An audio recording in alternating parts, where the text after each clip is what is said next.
9లో సెలబ్రిటీలు ఉన్నారు, common man's ఉన్నారు. సో ఇప్పుడు వైల్డ్ కార్డ్లో చాలా మంది ఎంటర్ అవుతున్నారు, 6 మెంబర్స్ రాబోతున్నారు. సో వస్తే ఇంకా ఫైర్ వస్తుందా? షూర్గా వస్తుంది.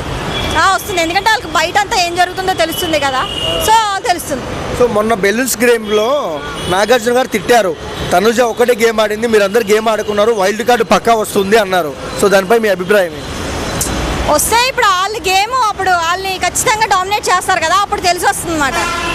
రీతు చౌదరి అండ్ డెమోన్ పవన్ కళ్యాణ్ వీళ్ళ ట్రయాంగిల్ ఎలా అనిపిస్తుంది? మంచిగా అనిపించింది, కొంచెం ఫ్రెండ్షిప్ మంచిగా ఉంది అనిపిస్తుంది. ఫ్రెండ్షిప్ అనిపిస్తుంది. అనిపిస్తుంది. నిన్న టాస్క్లు జరిగినాయి కదా, అందరూ సరిగ్గా ఆడలేదు. ఓకే, నిన్న పెయింటింగ్ ఏమని చెప్పారు, సంథింగ్ అందరూ ఫేక్ ఆడారు, సరిగ్గా ఆడలేదు. సో ఓన్లీ సంజనా ఆడలేదు, సరిగ్గా ఆడారు అని చెప్తారు గురించి. అంటే నిన్న యాక్చువల్లీ నేను సరిగా చూడలేదు యాజ్ పర్ ట్రైనింగ్ వల్ల.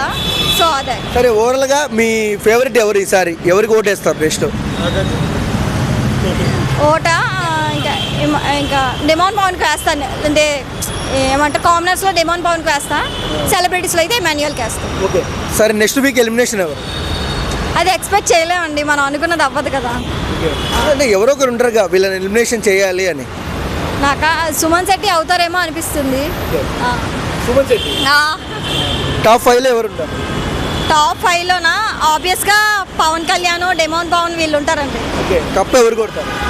కప్ప పవన్ కళ్యాణ్ అనుకుంటున్నా. ఓకే, బర్నీ గారి గేమ్ ఎలా అనిపిస్తుంది? కొంచెం ఫేక్.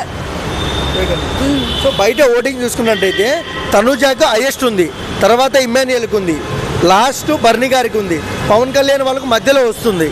సో ఏం చెప్తారు ఈ ఓటింగ్ గురించి? అది ఎక్స్పెక్ట్ చేయలేమండి, అంటే మేము కొంచెం చూస్తున్నాము, ఫుల్గా చూడట్లేదు కాబట్టి మేము అంత రివ్యూ ఇవ్వలేము. సరేనా?